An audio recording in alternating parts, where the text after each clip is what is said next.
All right, it's Wednesday. That means it's time for a story from our CBS News Confirmed team. They are the people here at the network who uncover stories everyone needs to hear. Very important work. Recently, they traveled to St. Louis, Missouri, to report on a nuclear waste issue, something buried there under people's homes and in their backyards, and still there years after it was supposed to have been cleaned up.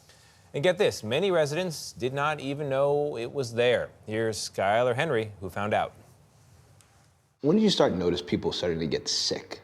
It was a slow, insidious process. When Linda Maurice and her family first moved to St. Louis in 1957, they had no idea they had anything to fear. I first knew there was some problem when my mother died. Her brother, who was a physician, took me aside and said, "Linda, I don't believe St. Louis is a very healthy place to live. Everyone on the street has a tumor." The neighborhood was bordered by Coldwater Creek, a 19-mile tributary of the Missouri River. It wound through their backyards, near baseball fields, schools, and cemeteries, and past lots where leaking barrels and open-air dumps of nuclear waste leached into its waters. It was shocking that this creek was likely making people sick. Starting in 1942, roughly 1 ton of pure uranium was produced per day in downtown St. Louis. It was then shipped to labs across the country for the top-secret Manhattan Project, which created the first nuclear bomb.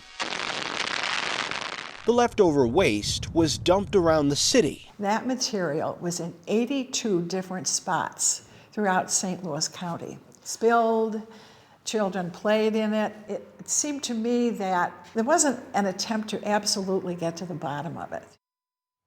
Jeez. Skyler, it's so hard to see those pictures of kids playing in this water, people fishing in the water. I'm so glad you did this story. You and I were chatting earlier. I covered the story of Jana Elementary School in this area, which is right next to the creek.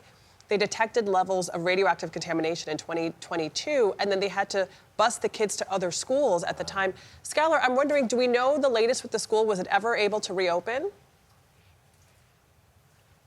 In fact, no, it wasn't, Adriana, at least not in its intended use. Now they're calling this a storage site for the school district.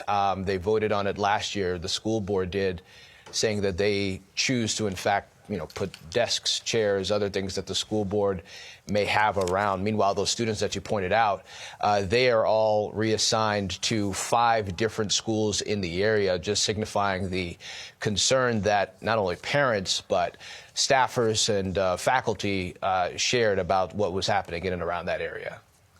Skyler, is there any sort of settlement from the producers of this waste? I know they had a national security mission. I know the work was very important at the time, but the way it was, the waste was handled after the fact, anyone take responsibility?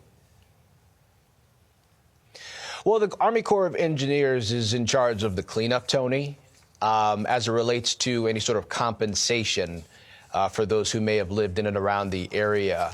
Not for the folks in St. Louis. Some families have been able to sue private entities in terms of trying to get some money back for the way the waste was stored. But the biggest entity that is taking responsibility is the federal government.